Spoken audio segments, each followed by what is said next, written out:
All right, episode 138. Today we're going to talk about why we are or why we aren't in a real estate bubble. We're going to get started right now. Pop!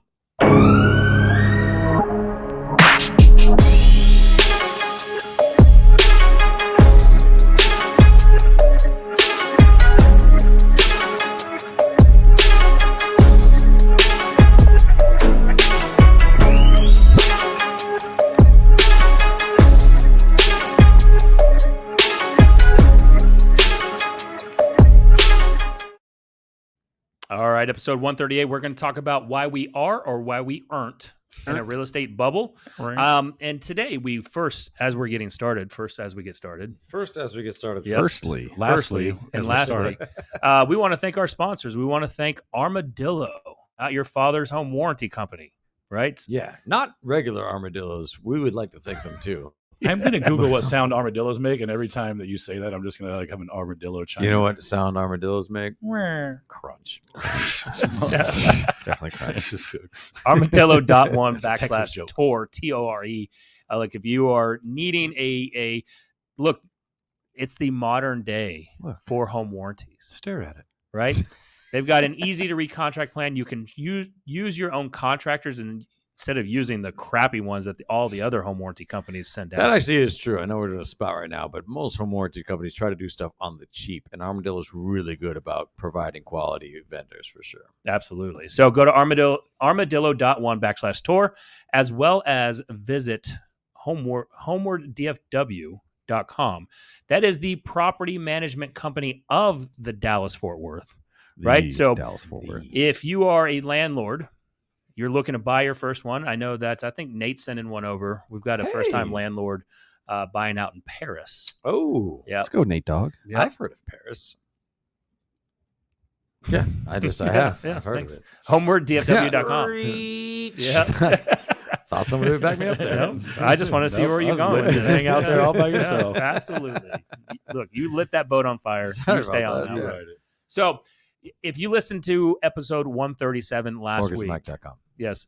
MortgageMikeOfTexas.com. This came out in the middle of this one. Yeah, MortgageMikeOfTexas.com. He didn't put it up there yet, so we can get that later. So if you're looking for a great lender here in Texas, MortgageMikeOfTexas.com is the best one to use and love. So Mortgage Mike of Texas. Wow. If you listen to last week's episode 137, we talked about hitting that real estate brick wall, right? And we are starting to see and experience some little pullback or Tell me about that. Let's dive in there actually, because I'm doing this thing that conspiracy theorists do right now. If you just say something's happening for long enough, when it eventually does, you're like, I told you so. I feel like I'm starting to feel like that with this market because I keep saying, hey, interest rates are going to go up, buying pool is going to shrink, inventory is going to rise. Inventory has risen, and I don't know that I'm right at this current moment in time about the other predictions I've made because it doesn't feel like there's a shrinking buying pool at all. I think your perspective on this depends on your sample size. Maybe as a real estate agent, right? Because I guarantee there are agents who are like, my market is still insanely hot. I actually got a client under contract the other day for $10,000 under asking. What? You did? We didn't guarantee anything. And guess how many days we had to do inspection? 7 of them. What, an entire week? It almost felt like you had a reasonable amount of time to make a massive purchase. Like how it used to be. Like how God. it should be. so Back So in the maybe I good am old right. days. I know. So that kind of goes in line with that increase in inventory. So we were today on our team meeting, since Brian and I got the benefit of playing some golf yesterday for the children's. We were definitely at a golf course. Yes, we were there. I don't know that we played a lot of golf. I think somebody we played golf. swung clubs. Yes. The balls did not go where I wanted them to. Yes, But I- Heather's did. Nick's wife is the best tipsy golfer I've ever seen in my entire life. She is She locked crushed down. it. Locked down. Yes, but one thing that we're noticing though is in this marketplace that I don't know where I was going with the golf thing, by the way, so I just moved on from it. We just didn't get to hang out yesterday with you guys, and we meant. Oh, to, you're and we saying wanted to. something about your team meeting. Oh, Yeah, team meeting. Thank yeah. you, sir. We Thank didn't you. do It's a ours. good thing Yeah. Jesse's paying attention to the Yes. fucking show. Good job, So Jesse. glad we Trying. make him talk more. now, Yes, because- yes. So we didn't have our team meeting yesterday. We moved it to today, and we were going over the monthly trends report.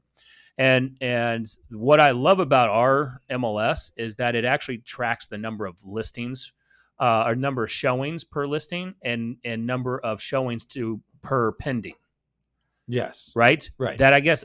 I mean, we're in the Austin MLS. They don't have that. Really? Yep, they don't have it. I mean, I'll say that our terrible. MLS system is, I mean, it's great. And what we're starting to see is that January of 2022, at least in Collin County, there was about the average listing in Collin County got 33 showings per listing. Okay. Right. That's now drastically fallen. Right. And a lot of that, what we're starting to see is that, the question I asked the team today is like, is that because, one, we are seeing more homes coming on the market, so does that dilute? It diversifies your showings across Absolutely. Are we also seeing less buyer demand actually there? New buyer demand, not the current one, because of interest rates going up. So yeah, if you go into the Collin County portion of it, it's shows per listing, single family. And so what's happening in the background right now for dropping like a rock. Stat that hold Nick on. was just talking Let me about. see.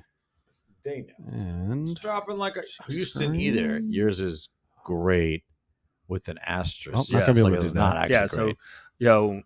we'll just talk about it though, Jesse, while we're doing that. It's so dropping like a rock. yes, so I mean, we're averaging 7 less showings per listing in Collin County, right? And if you see how, like, you're not going to see it on our screen, but what we're seeing right now is we're seeing drastic increases and drastic falls versus pre-pandemic, we stayed pretty stable. Yeah, I mean, you can look back all the way to this trend line in 2020, and we had one little dip in March and April, and then it picked right back up. Hey, Jesse, can you click on the days on market, though, for the same timeline right up there? Days on market are falling.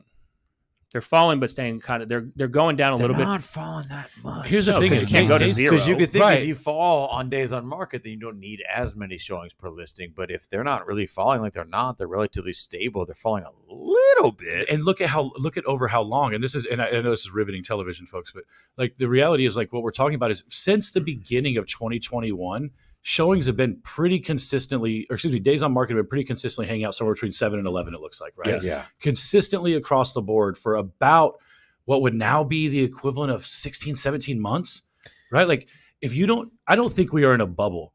I do think we have to be just trend wise moving towards the end of whatever this is, right? It just doesn't seem logical. And I know logic gets tossed out. No, and it shouldn't. It does. But for it to go on for irrational 18, exuberance. 24 months. Well, you can see where we're going back to. So go back to that days on market just for 1 second, Jesse. This is pre-pandemic. So January and February of 2020, okay? 42 days on market was standard across our MLS, and then go 1 month before, or 1 month after. Yeah, 41. Guys, remember the times of month and a half? Yes. Days on market? That was normal. If we just get back there, this is what's difficult about talking about whether or not we're in a bubble. When we talk about the title being, are we or are we not in a bubble? Aren't we? Is the way that the symptoms would show up of an equalizing market, meaning a market that's going back to the way that it was before the pandemic, when interest rates dropped to very little and everything got crazy, would probably be similar to the symptoms of a bubble actually bursting. At first, your days on market would rise, your interest rates would go up, showings per listing would go down, your offers would be more like at asking price or even below, God forbid. So when I say it, it's almost like, how do you know if we're in a bubble or not, or if we're just equalizing? Because if we equalize, all of the signs of us equalizing are going to look like a bubble just burst. So what are the real internals that we need to look at to know if we're actually in a bubble that is about to burst? Well, so I'm looking at a Forbes Advisor article, and it talks about it basically saying the same thing. Are we or are we not in a housing bubble? Because they're kind of quoting the Federal Reserve Bank of Dallas back on March 29th, basically said there's a U.S. housing bubble brewing. But this article is really stating here is like, but we're most likely not, because millennial demand for housing is up with Generation Z right behind it.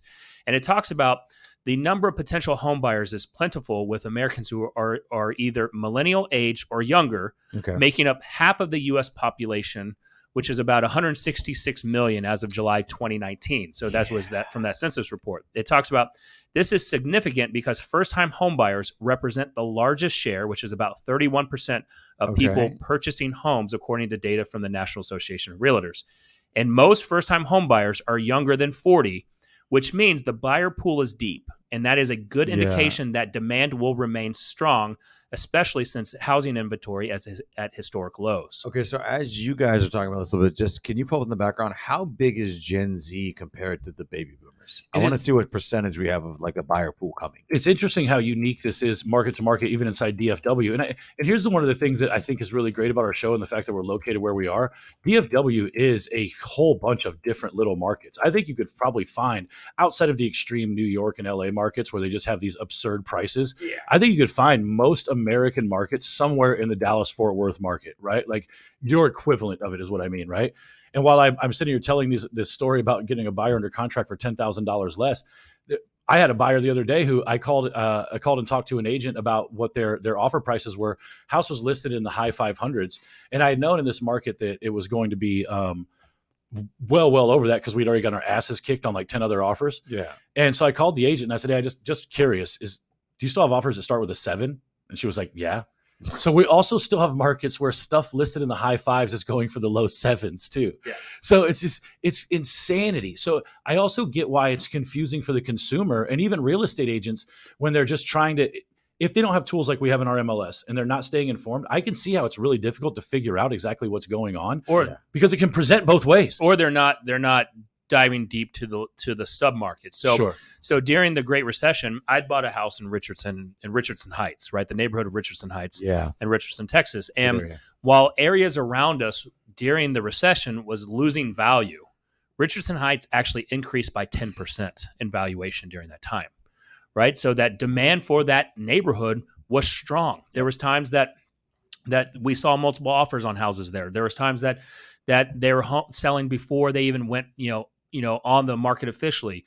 Yes, there were some of the older homes that was overpriced that, took 45, 50, 60 days to sell and sold for well below their asking price, just like any normal market. I'm sure we can go in the MLS at current time and find stuff that's been sitting 60 or 90 days. Oh, 100%. And it's because they're overpriced, and it's a inferior product because it probably needs updates, and it backs up to something, or it's on the corner of something, or whatever. Absolutely. So you will see that the submarkets, you're going to have some that start really cooling off, and then you're going to see some other areas that are still staying super, super strong. There's going to be parts here locally in Frisco. Frisco's going to probably stay a little bit strong. Then you're going to go a little bit north to Prosper. That's probably going to stay a little bit strong. The McKinney area could be hit or miss. McKinney has always been a little bit slower. And so in your marketplace, wherever that is, you're going to have those very hot little niche areas, little pockets, and the not so much. Man, talk about exuberance in the way that we view things. I just totally had my mind blown a little bit. Just, is there a way you could share that? I'll just say it. I didn't realize, because I was talking. My point that I was trying to make is, what does the actual buying demographic going forward look like? A lot of what people, I think, maybe have a similar mindset around is they think that when the baby boomers retire, the whole world is going to fall apart or something. I just found out now, and I was wrong about this too. I thought the baby boomers were so much bigger than every other generation. The reason the baby boomers are called the boomers is because before World War II, nobody was having kids at all. They just came off of the Depression. Nobody wanted to have kids at all. It's the baby boomers because it boomed from 1945 to 1964, 70 million. Dude, after World War II, people were smashing like crazy. But every generation after that's been about the same size. I thought that the baby boomers were this huge generation, and when they faded away, everything was going to fall apart. The buying demographic, I know we're talking about millennials live with their parents longer and all type of stuff. That stuff will change. We have just as many Gen Z buyers, basically, as we have baby boomers. So the demographics are there. That's not the only market force, is the amount of buyers in the marketplace, but it's definitely a very important one, right? There are as many buyers available to to buy real estate right now is during the baby boomer generation's birth. And so we're not losing people in the marketplace, I guess is what I'm trying to say. And I actually thought that was something that I might have a different viewpoint on, and I just got proven super wrong. I thought there were fewer people now coming of age to buy homes than during the baby boomers kind of heyday. And I was super wrong about that. Do we think, and this is obviously totally speculative, but it's kind of fun, like, is there going to be, because the pendulum always swings back and forth both directions, right? Is there going to be a space where we see like Gen Z becoming the generation that moves out faster than millennials, right? Because millennials always get bagged on for like staying at home forever. Is Gen Z going to flip the script, or is it going to be the generation after them that's like back to like my parents where they're like, Okay. I'm 17, I'm fucking gone. That's true. You know what's crazy about this is we talk about, and I'm a millennial, and I don't like those labels, but I also don't like let people shit on young people. You cannot hold the viewpoint that your 2-year-old that uses an iPad to watch Encanto and is like so smart or whatever is also the person who's going to be so dependent on you that he won't move out when he's young. We have this thing about millennials, like they stay with their, no. Your kids are more advanced than they were when in the 40s when you just had rattles to play with, right? And your kids are smarter now. They're probably going to come back to moving out faster. Like maybe there's some market intervals there or an ebb and flow where maybe millennials just happen to stay a little bit longer. Also understand, the millennials grew up during the Great Recession. It was difficult.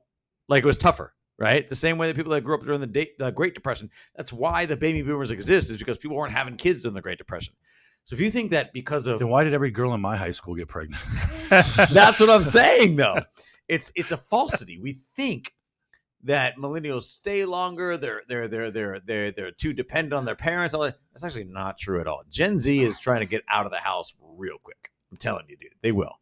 And I think that's a natural swing back and forth. I also think Brian's data-driven mind takes him to like the numbers. I'm also looking at this from like the standpoint of a parent who's just kid is spoiled rotten too. There's like, you also have to take into account the people who are raising these children. The family is smaller than ever, meaning like it's not 2.7 kids anymore, right? It's very common for 2 adults to be trying to wrangle 1 child these days, right? Which I think inherently probably makes the kid have a little bit more expectation upon the attention they're going to get. Luke thinks I should play with him like these YouTube parents do. And I'm like, bro, we don't have 12 million subscribers.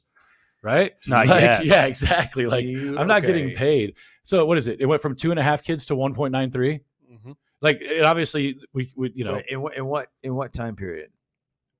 Dude, that's actually you're having half less. You're having 1/2 of a kid less. But if you think about the significance of that, years no. ago. But when you think about, here's what that real number is, because obviously there's no half a kid. What that real number is families went from, on average, probably being somewhere between 2 and 3, and on the upper side 4. It wasn't uncommon, to where now it's so common to see 1 and 2 kids. And when you have 3, you're like, damn, you got 3 kids. Do you think that'll affect? Where it's like my mom's the oldest of 9. You should. Like, what is that? Kids. Yeah. That's probably good. You shouldn't have 9 kids. You Well, no, shouldn't but even have 4. Heather has 4 siblings. But here's You the thing: should have- I think my mom think has 4 siblings. I think it made a lot. I think it made a lot of sense, especially for my parents in the 50s. Right? I think that was that family dynamic made a ton of sense. You weren't like tending the farm, No, but I think the right big now, there's nucular no family still scenario made where sense. It makes sense for me. Actually, I'm so- ones and done. All right, so here's Yeah, something. right. Here's something, Sean, about kids with staying with family longer, Okay. right? So this was July. Let's see here. This was September 2020. So this was in the midst of the pandemic. Okay. Right. In July, 52% of young adults resided with one or both of their parents. That's up from 47% in February of 2020. So pre-pandemic. Okay, so it was 47% was pre-pandemic, and then what was 52%. that? A little. Right? The number, let's see here. So the number living with parents grew to 26.6 million, an increase of 2.6 million from February. And it talked about that this is at the highest point that we've seen since the Great Depression, which was at an all-time high at 40%. Right. So I do think that here's my take on it is that we're going to see more and more multi-generational families for the next 10 years. We're legitimately building homes for them. Yes. So what's going to happen is those children are going to be the ones moving out faster because I see that as you've got that group saying, all right, I'm out. Does right? that stop home sales though? Because multi-generational homes are going to be different than the one that you grew up in. No, because So I think does multi-generational homes are more a supplement for assisted living facilities right now. It is more people moving their that's true. older, aged That parents is in there, true. as opposed to trying to have a garage loft for Joey because he won't move out of Monica and Yes. Chandler's place. Yeah. You know what I mean? Like I would love to, like for my house, I really would love to have a multi-gen home. Really? do you guys, that would be an amazing thing for you guys right now with your setup. My mother-in-law lives with us in the upstairs loft area. Yeah. Right? I know it has a keep coming half back bath. to this. Y'all disrespect how much I just walk around naked and do my own thing. I just want no people in my house. It's just I just have none. because you've always had the benefit of having no people in your I house. just don't, and Yeah. it's so amazing. Yeah. I watch whatever I want all the time. So do I. I do that too. Yeah. I just had to buy another television. Because every time I invite you to an Xbox party, it's actually Asher playing. And sometimes he jumps on. It's pretty good. Is that right? Yes. So I definitely think that we will see, that next generation, our current generation, their children probably move out faster. Yeah. I don't see you see Addie moving out fast from the house. No, absolutely not. Addie's lit, man. I like Addie a lot. Yeah, she's great, but chances are she's not moving out of the house pretty quickly. Yeah. No, that's fair. Yeah. Y'all got a cush situation going. Yes. You got to live in. Y'all hired talent. I wouldn't move out either. Honestly, I kind of want to move in. There's no space. Find us a I multi-gen love home. hanging out with your mother-in-law, man. She's Yes. the best. But what we're going to see is I don't necessarily I don't think we're on the bubble cusp. Okay, that's fair. I think there's more. I agree with everything you're saying demographic wise. There's more to it than that. And what I think we can we always look at the most recent event. So we can all agree that the last bubble, the Great Recession, had nothing to do with the demographics of people that were buying homes. It all had to do with really lax mortgage standards, outright fraud, ratings agencies being run by Wall Street companies, fucking everything, dude. Synthetic city. You can go down the rabbit hole a million different ways, right? How does today's market from a financial standpoint, sorry for hitting the table, differ from learning, folks. 2006 to 2010, right? Because when we talk about bubble, it's not about people. It's not about the raw amount of people. Yeah.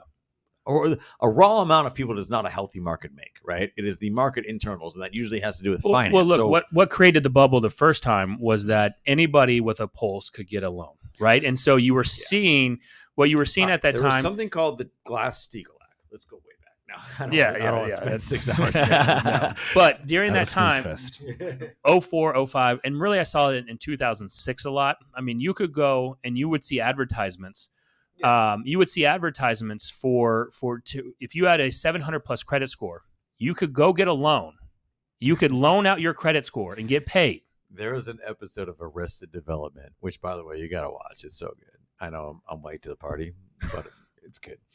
And they were buying a house back in 2007 or something. They were doing a ninja loan. And Ed Helms, the dude from The Office who plays Andy in The Office, he was the loan officer. And he's like, it's okay. Don't need a job. I'm going to get you a ninja loan. And he goes like, relates all the terms and stuff. And the guy goes, ninja, please.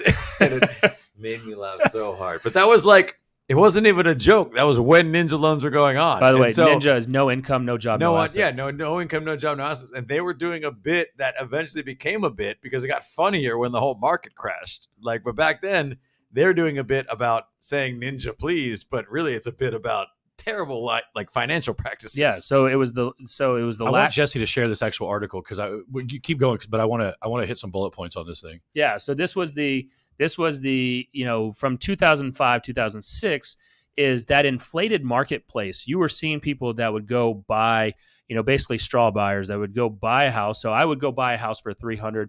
Kelderman and Brian are involved. Brian's the appraiser. Right.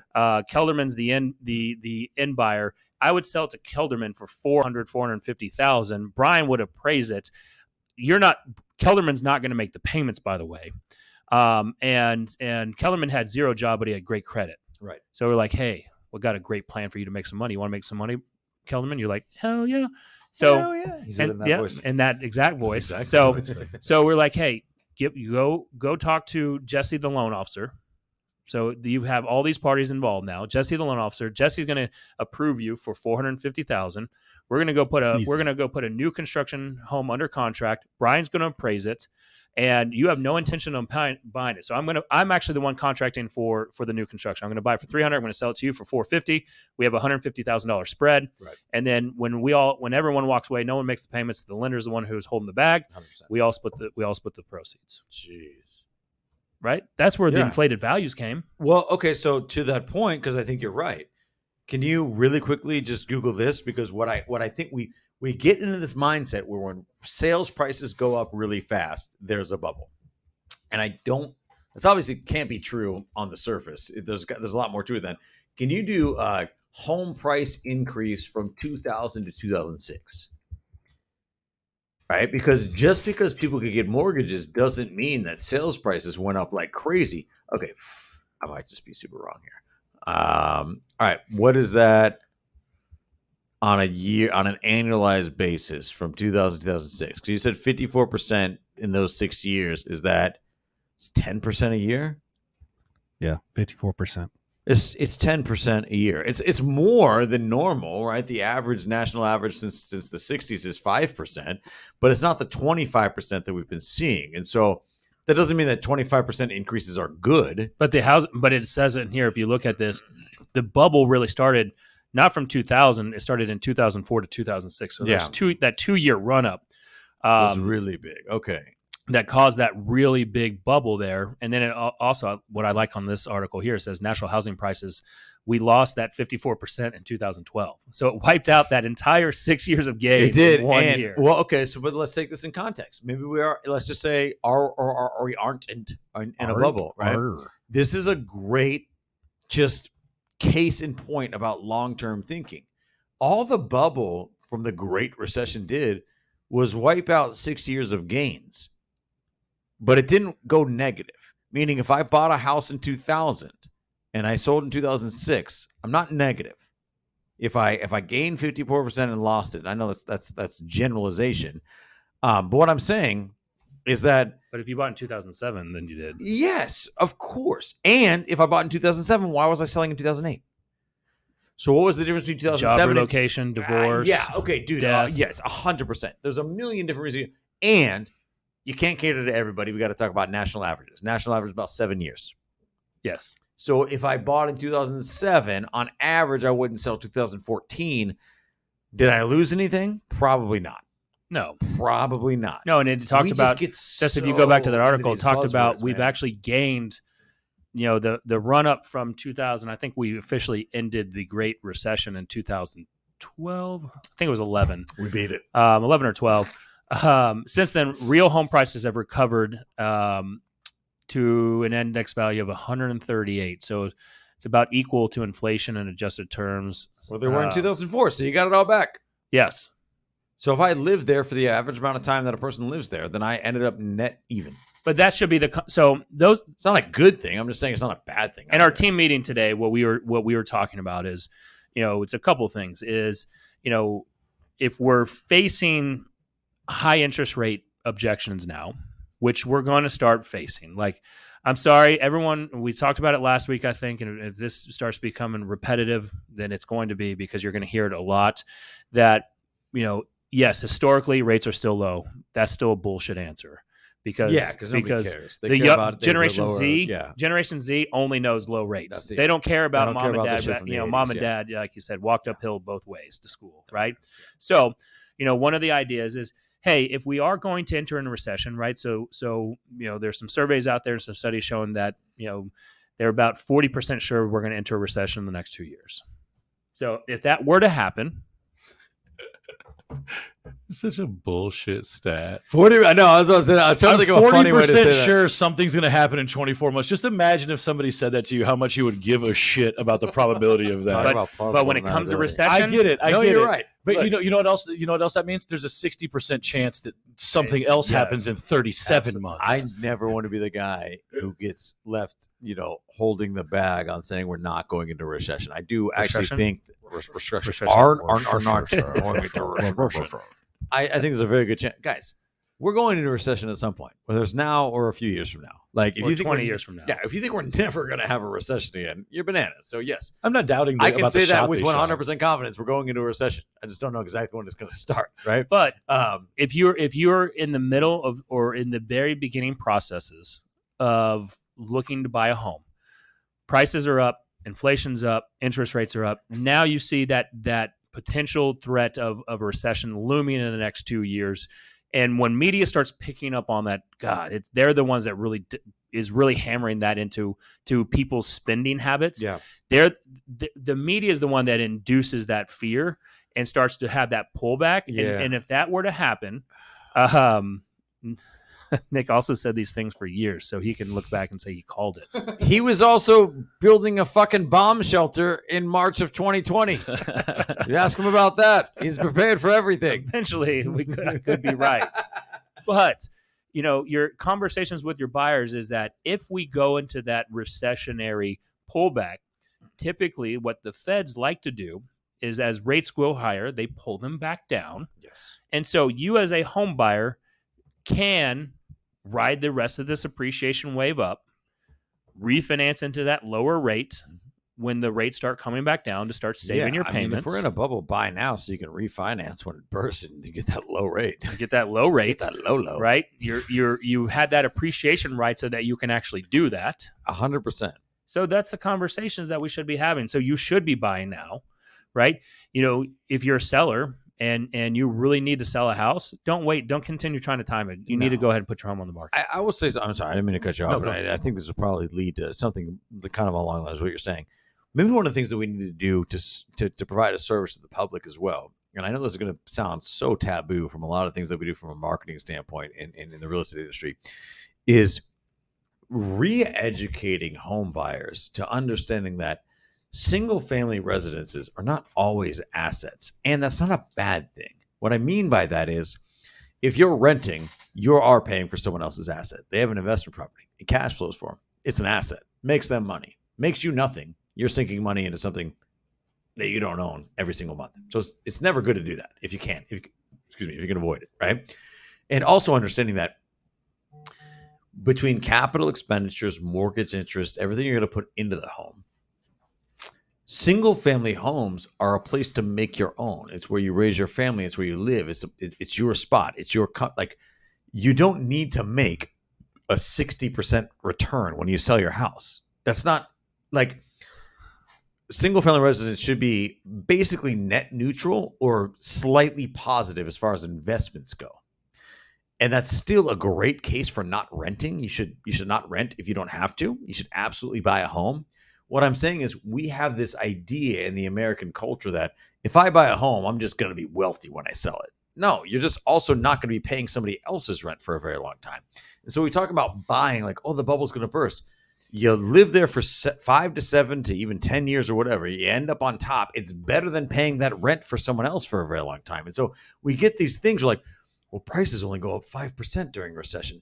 Fucking cares, bro. You're still not paying somebody else's rent. So I think readjusting some of the, for lack of a better word, zeitgeist around home buying in general, right, is what we really need to do. We get this thing where you got to make a shitload of money off of your home. I think what I hear you kind of talking about, we talked about this in our team meeting a little bit, and the actionable part of this whole show for real estate agents is it is time for you to get comfortable having more pointed and, for lack of a better word, fierce conversations with your clients, right? Show me what I call. I know.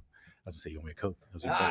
But as real estate agents, the time is now for you to lay this out for your clients, because they are going to look at it like Brian said, that home ownership now should be some massive windfall, when in actuality, even in a completely neutral situation, 5% going into your pocket versus 5% going into somebody else's pocket is fucking obvious which one of those would be better, right? So you really have got to get comfortable as real estate agents right now, and as people people out there shopping for their real estate agents, if there's any consumers who watch this show, your agent needs to be able to have those types of conversations with you to guide you through the process that allows them to push and pull you, but also get you to where exactly you need to be in the entire process. Jesus, that's terrible. Look, I agree with you. Let me point. Let's go to Brian's. Brian talked about this, of saying we need to get this message out to consumers. House hacking, right? So my brother did this with car hacking. Yes. Right, where he bought a specific. He bought a black Lambo. He bought a black Wambo. Whoa! What if they were called Wambos? I feel like that old the 1980s game where they had the little red whammy guys. Yeah, they would just go on the back and be like, "No whammies, stop!" Yes, yes. I love that. He bought a black Wambo. I freaking love that the show. Same week that I bought a really nice car, and he told me about his 0% interest rate, and made me feel so small and stupid. And that's why I loved him so much. Bought a black Lambo, It was between a certain. It had to have certain mileage or less. Mhm. It had to be a standard, and a certain year. And he knew that he could drive it up to a certain mileage, and he then could go resell it for at break even or a little bit above. Yeah. So basically, his car hacking was to get into these luxury cars, and when he goes to resell it, he was $0 The rated R8 afterwards, like straight lateral move. Absolutely. You could get it I was there when they stolen, delivered too. that R8. That thing was sweet. Sick, Yeah, right? I was gonna say I accidentally stumbled into car hacking by overpaying for a car, and then it turns into a market Yes. where the car is worth more than it was before Yeah. it got That's jacked. That's how car hackers, the gurus, come out. You're Yeah, like, exactly. Yeah, let me show you how to do this. Yeah. But if we were to start putting out messaging to the Gen Zs, to the Yeah. to our generation, and saying, look, what if? Yeah. Let me just ask you, because you're paying rent right now. You're in a rental. You're in an apartment. Apartment prices are going up. Even home, single family rentals are going up. Yes. And when you go to try to sell that, it's illegal, so you actually can't. Right. So if you go get into the house that you want, you can do whatever you want to do. Upgrades. You want to paint the walls whatever color. You want to smoke in it. Whatever you want to do, you can do it. Right. Then in 5 to 7 years, you can sell that. And basically have lived, rent free, because you're the proceeds most likely that you're going to get back. While albeit it's not going to be a 50, 60, 70% return like you're seeing now, that you got to live in that home for free after commissions and everything and expenses, and then you just go into the next house, whether that's move up, move down, or you want to go into the rental market. We make dumb decisions because people tell us that's how it's supposed to be. What do you think? And just, you don't need to Google this. I already know what they are. What are the 3 biggest expenses Americans have in their lifetime? There are 3. Water, Cheeseburgers. House, car. mine's that's 1 and easily 2. food. Yeah, on Kids, a Jesus. singular, on a Kids. one-off basis. Red House, wine. car, red wine. Sour Patch Kids. For me. Sour Patch Kids. And student loans, so college education. Oh. is Oh another man, one. I'm so glad I flunked out time early. 2 of those are objectively depreciating assets.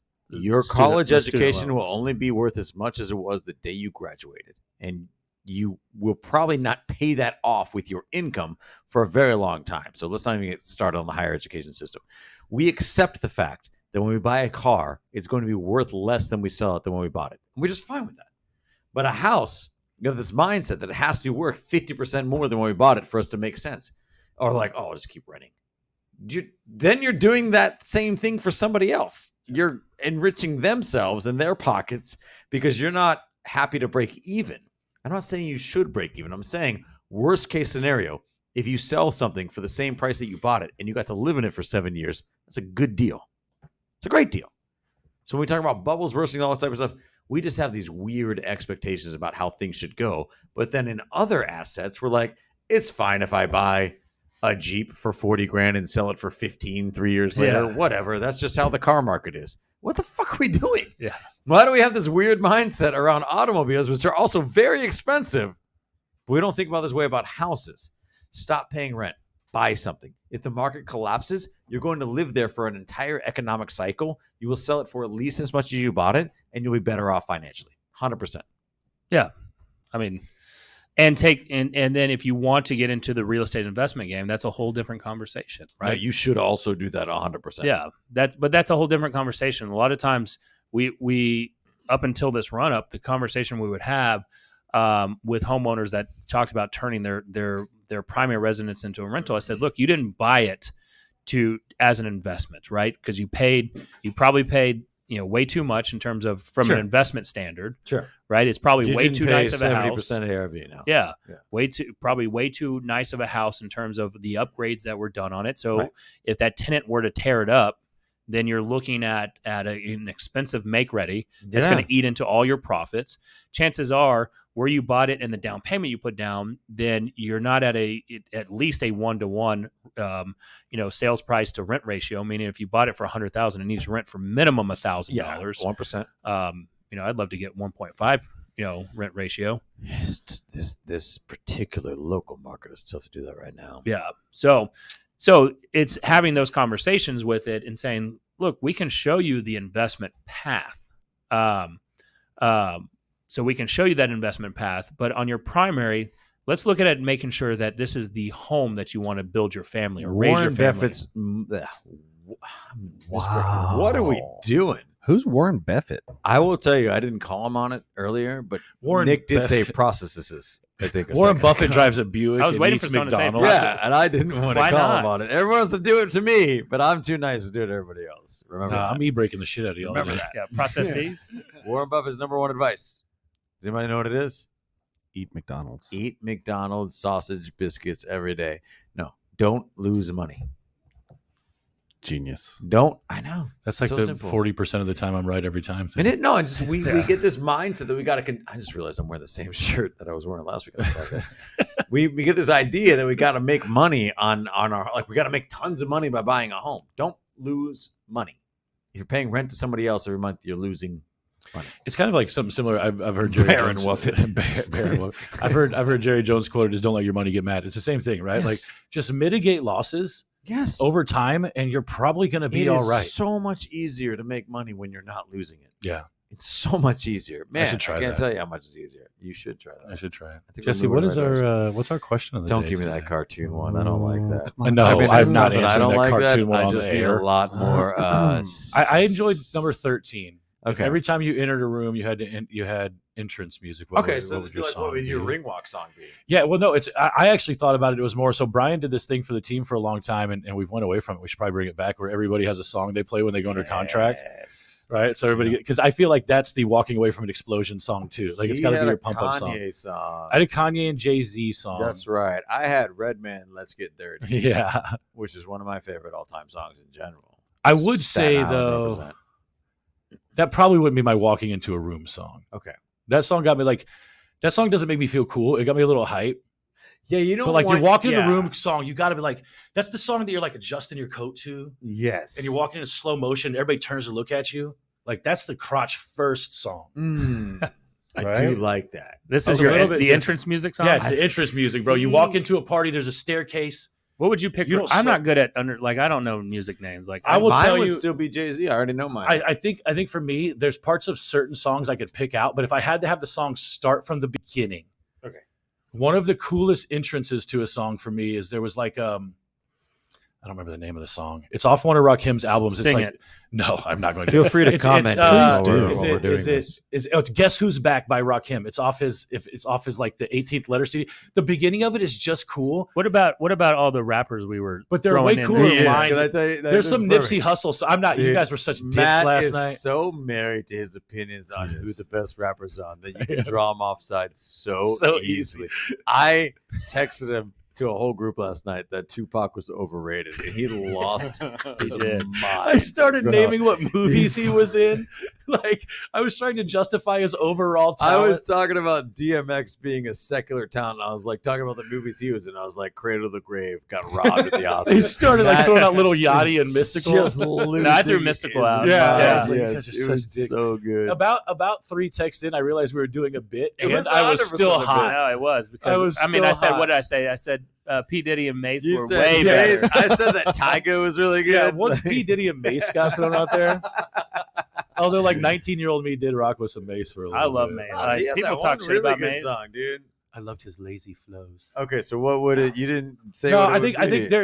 there's a really cool line Make that him I say, think if I was walking the bottom of the stairs, there's a really cool song. There's a really cool line in Nipsey Hussle's song. Whoa. That where he's like he talks Oh, about that's a good he's one. like if I'm not the king of this, I must be the president. Like, and it's just I like it fucking sounds cool, and it seems like it'd be a real big. But dick does it energy sound good song from to the walk in. beginning? That's my Because you thing is said- it doesn't. Ah, That's why I dude. picked the other song. If I could just pick an individual line for a moment, it would be like that 3 seconds. I think What You Want by the Beastie Boys be a good one. That's That'd be fun, that's a too. banger from the beginning.